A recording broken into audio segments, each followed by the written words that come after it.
Today is the 15th of May 2018, and that means it is 1 month since I've been full-timing in the motorhome, starting my new life in France.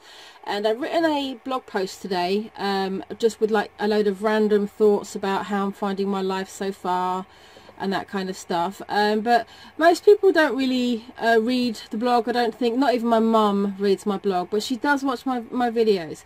So I thought I'd do a video as well, just like a video version. I'm not like reading it out or anything, but yeah, so for anyone who's interested. So I'll just kind of go through them, I guess. So the first thing that I found really weird about this whole thing is I've completely lost my sense of time. It's in two different ways. Like in one way, it's like time passes kind of slowly but quickly at the same time. Like when I think, wow, I've been here a month already, I think, God, it doesn't feel like a month. But then on the other hand, something that I did just like a week ago or a month ago, it seems like such a long time ago. Like when I first got here, I went to that gorgeous lake. And when I look back on that now, that feels like such a long time ago, but of course it was less than a month. And if I travel around to quite a few places within a short space of time, like sometimes I'll go to 2 or 3 places in a day, more usually when I have driving problems, but then I kind of look back at the morning and think, God, was that today? It feels like days ago because I was in a completely different place, and it's like my senses are kind of being assaulted all the time. And the weird thing is I have no idea what day of the week it is. I mean, today is Monday. It seems the same as yesterday, which was Sunday. But of course, for most people, Sunday and Monday are very different. I literally have to check my phone every day to see what day it is. And I have to check my calendar as well to see if there's anything special going on, like a bank holiday or anything like that. Because I just haven't got a clue. You know, it's like I'm in this weird travel bubble now. And the whole of the outside world, it just doesn't make any sense anymore. But I think this time distortion is a good thing, because for a really long time when I was still in the UK, I just had this nagging feeling like time was just drifting away from me. I was just getting older and older, not, you know, I'm 46. Think about that. And it's just like I'm wasting my life away, not doing anything with my life. And you know, every birthday that rolled around or every new year, I'd always get pretty down and depressed because I'd look back and think, what on earth have I been doing with the last year? Nothing. Whereas I think on my next birthday, when I look back and say, what have I been doing in my life? I'm going to have all this, you know, all these blog posts and photos and videos, and I'll be saying, that is what I've been doing in my life. So yeah, time is weird. So the next thing is this form of travel, specifically being in a vehicle and travelling from place to place. I find that really suits my personality. I'm someone, I get bored easily, I get easily distracted. It's amazing I'm actually able to run my own business, because how I manage to stay focused, I don't know. Actually, a lot of the time I don't stay focused, which is why I struggle with it sometimes. But everything is new every day. It's like today I just wanted to have like a quick half-an-hour walk just to stretch my legs, because I've been sitting at my computer for ages because it's been just raining for a few days. And so if I was like at home in the UK and I wanted to go for a walk, well, that's really boring, because, you know, it's just the same neighbourhood that I've been in for ages. Whereas today it was quite interesting. I mean, there's nothing special about the town I was in, but it was still interesting because it's new. And even things like just going shopping is new, because every shop is different, every place is different, every place I park is different, everything is different. And that really suits me. It suits the whole, ooh, shiny, you know, because there's always something new. And if I go somewhere and I don't like it, well, I'll just leave the next day, go somewhere else. And so there's always something new to look forward to, the next place to go, the next thing to do, the next thing to see. So that really suits me, that aspect of it. Third thing, I think I'm a better driver now. Some people might disagree, but like before I did this, I'd never driven a big vehicle. And I remember when I first bought the motorhome, it took me several days before I even drove it, because I was terrified. And my first few days in France, particularly day 3, the first couple of days I was still in the northern half of France, it was just flat roads, it's fine. Once I got down towards the southern half and the roads are going up and down, it's hills, it's very tight bends, it's narrow roads, it was scary and it was difficult. Whereas now I'm just used to it. I mean, it's still quite tiring, I find, because I really have to concentrate. And I find a lot of the French drivers can be quite hostile. I mean, people are beeping at each other all the time and shouting and swearing. There's one guy in a town, he's had some, I don't know what was going on between him and the car behind, and he's like leant out of his window and spat on the car, and I was like, oh my god. You know, it wasn't directed at me, thankfully, but still, it's kind of hostile. And I have people like drive really close up my arse on the motorhome, and people pull out in front of me, and you know, I have to be very, very aware of everything. And now I can also read the road quite well. Like when I was first going on those first few days, you know, tackling these corners, I'd be going the corners too fast, or I'd be doing the wrong gear and stuff like that. Whereas now I can just read it, and it's fine. So I think I'm a better driver now. I don't know what it'll be like when I get back in my car, when I go back to the UK. But you know, I think this has been a good experience to drive something bigger and to make me really think more about what I'm doing on the road. And I sleep better now as well. This was something I wasn't expecting, because I was actually worried about sleeping, because I've always been someone who I thought I need to have it quiet and I need to have it dark, otherwise I just can't sleep. I'm a light sleeper, I'm just going to be awake all the time.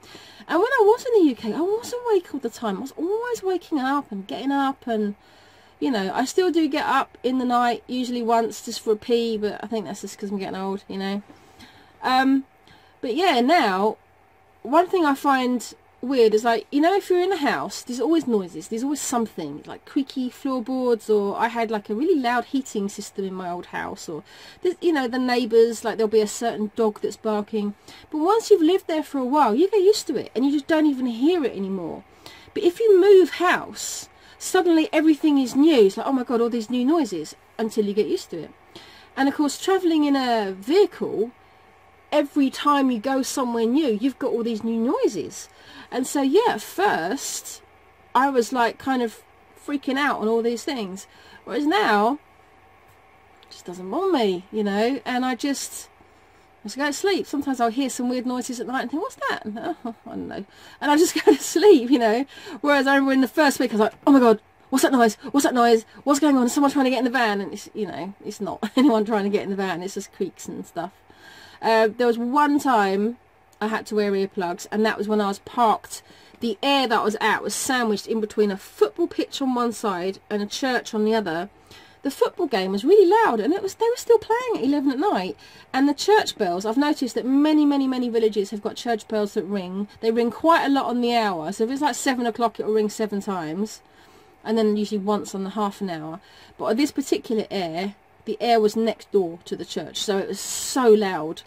And it was, again, it was going on at 11. I thought, it's going to be going all night, so I put some earplugs in. No, that's fine. Number 5. This is probably one of my favourite things about this kind of travel. I'm always travelling, and yet I'm always at home. And that is something that I really like. I mean, I have wanted to travel for a long time, but in my mind, my idea of travelling was, you know, you start with your home base, you know, where you are, and then you go somewhere, and then you come back, and you go somewhere else, and you come back, and you're always in somewhere unfamiliar. You know, if you're staying in a hotel or an Airbnb or whatever it is, you have to leave your home behind. You have to leave behind everything which is familiar to you and go to an unfamiliar place with unfamiliar surroundings, with an unfamiliar bed and everything. You know, you can take only a few of your clothes with you and things like that. Whereas now, the motorhome is my home, and now I'm used to it. You know, when I was back in the UK, I took the motorhome on a few camping trips to try and get used to it, and I wasn't used to it, and I felt really weird and unsettled. It's like I just didn't feel right. But I think by the time I came to France, I'd already been living in it for a few weeks, and by the time I came to France, it was already starting to feel like home. And so no matter where I am now, I feel at home, because I am, and I've got everything around me that's familiar. You know, I've got my desk where I work at, I've got like my couch where I sit and read in the morning, and I've got my little kitchen, and you know, they're little creature comforts. And of course I've got all my stuff, you know, I've got books, I've got clothes, I've just, you know, just stuff. And so that's something that is really nice, especially if I have a day that's a bit stressful, you know, things are going wrong, or, you know, driving's difficult or something. I'm at home every day, and that's nice. The next thing is, this way of life is super cheap. I have been tracking all of my expenses, and I am going to put out a blog post every month. I didn't do it at the end of April because I only travelled at the beginning, halfway through April, so it's only 2 weeks worth. And of course the first couple of weeks I had loads of extra expenses. So, you know, I drove hundreds and hundreds of miles, I bought gas bottles and stuff like that. But from May I'll be documenting all of my expenses on a month by month basis. But so far it looks like I'm spending around £600 a month, UK pounds. And that's a fraction of what I was spending back in UK. That is less than just my rent. You know, I paid 700 quid a month just for the rent. Never mind the council tax and the bills and everything else. And that's 600 quid, that's everything. That's my parking costs, that's my food, my diesel costs, internet, everything. So I'm saving probably about £1,000 a month based on what I was spending back in the UK. Now, of course, for most people, it's not a feasible way of life because, you know, when you're in a house, you have a job which you go to, and the job is in a fixed place. You know, I'm very, very fortunate in that I have a business that I can work on from anywhere with an internet connection, so I can take it on the road with me.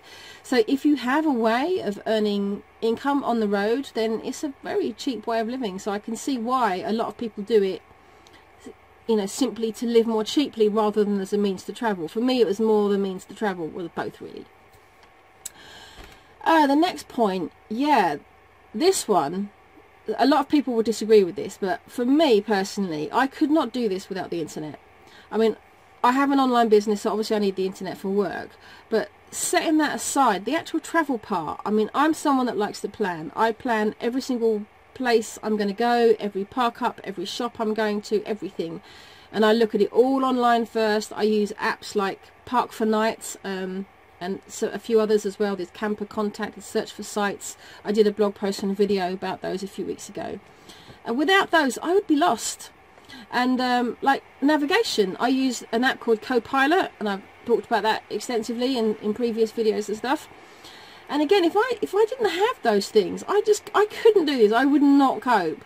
And so when I think back to those people that have travelled like this years and years ago, before the internet, before the Park for Night and the Copilot type things even existed, and they, you know, people that just have paper maps and stuff, you know, I salute those people. I have the utmost respect because I personally couldn't do it.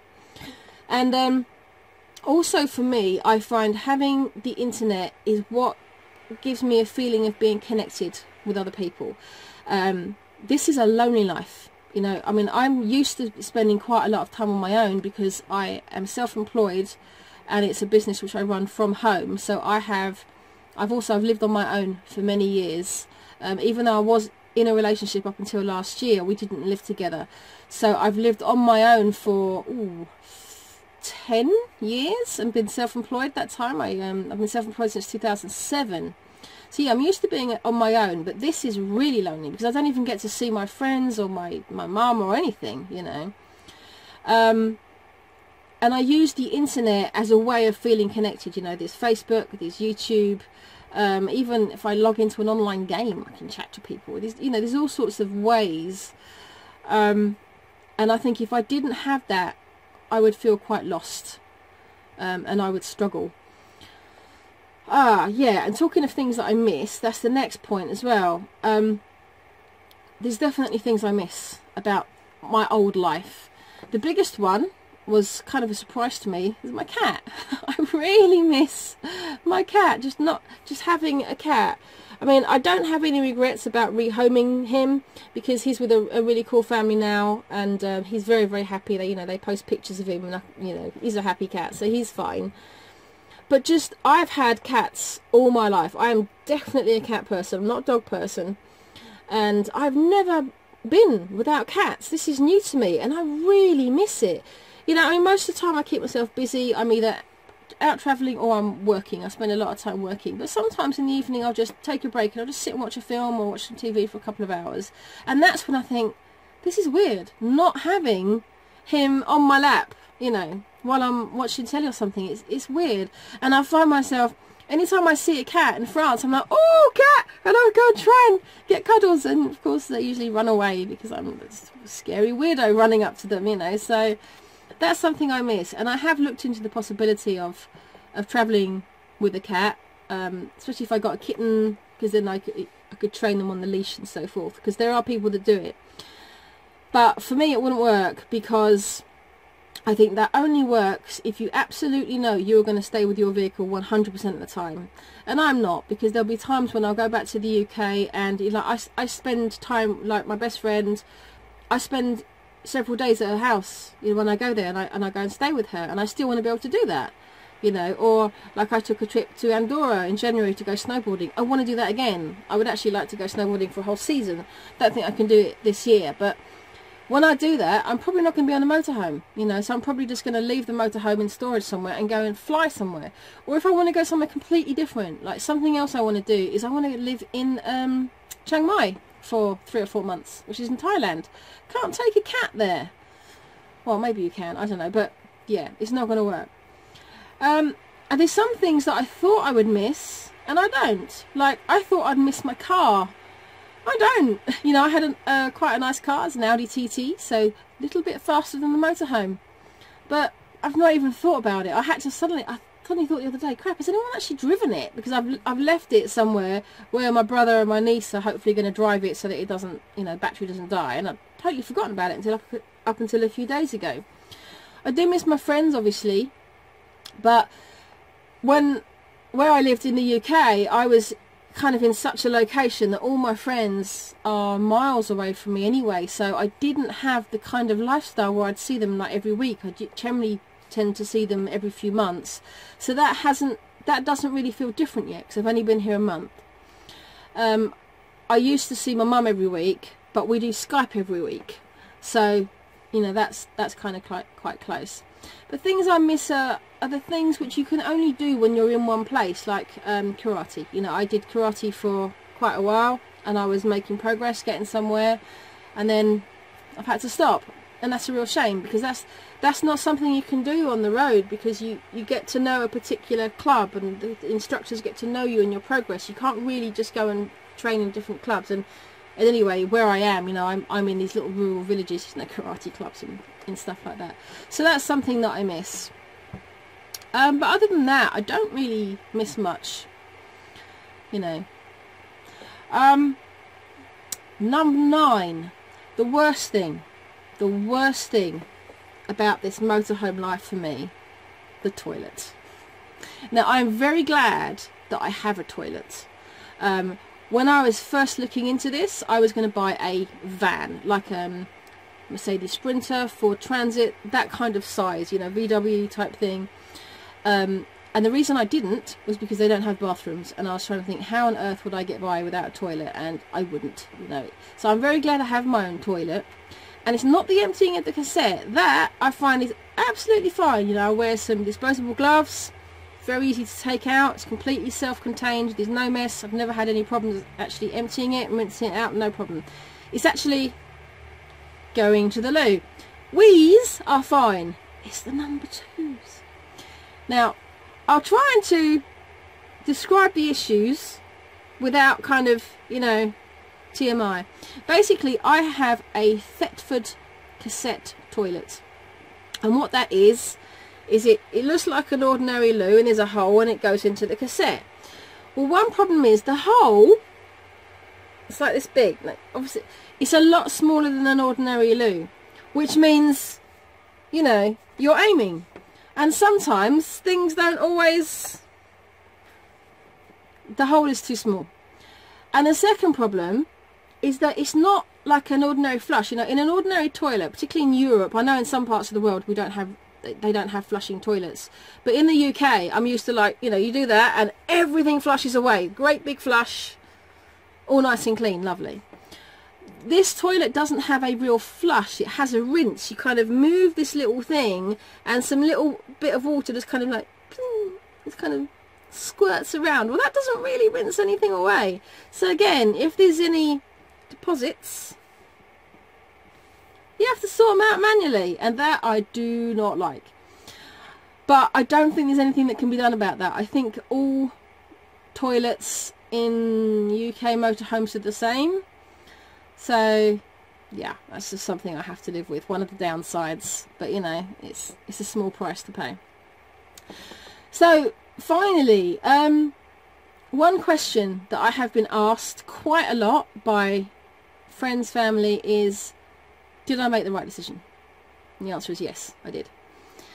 You know, like I said, there's things that I miss, and it's strange, but I feel like I haven't even really started yet. I mean, the problems in my gas bottle really stopped me doing stuff, and I am still staying within a very small area because I'm staying close by to a town called Cahors, because I have ordered a spare part for my fridge, which is what's needed to hopefully fix the gas issues once and for all. And it's taking 3 weeks for that to come in. I've still got another week to wait for that. And so I haven't really gone anywhere because I need to stay local. And the other problem is we've had just a lot of bad weather.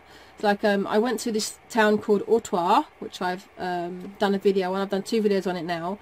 I did a walk. It was the wrong walk, so I wanted to go back and do the next walk and do it again. So I wanted to go back like a day or 2 later. Ended up being 6 days, simply because we kept having thunderstorms.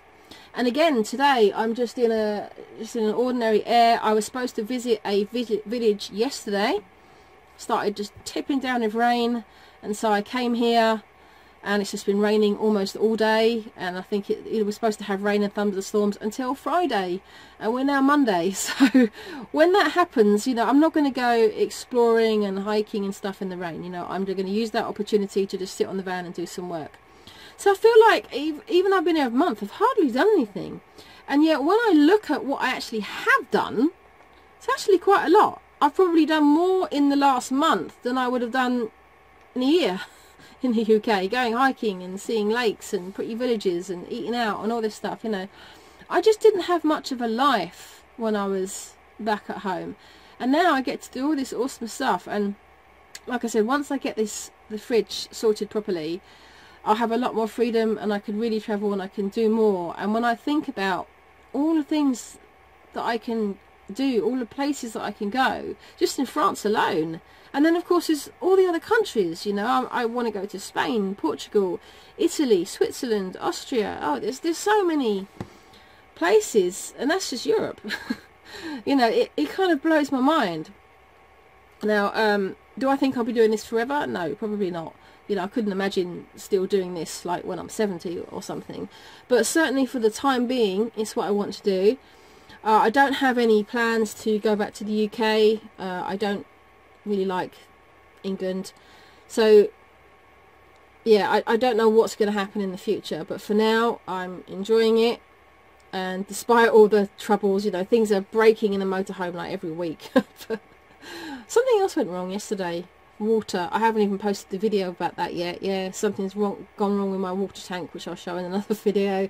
There is something all the time going wrong, but you know, it's just life, isn't it? But it's a good life. It's interesting, and I'm looking forward to what is ahead. So yeah, this is my take on the first month. I'll probably do another video like this maybe after 3 or 6 months, something like that, you know.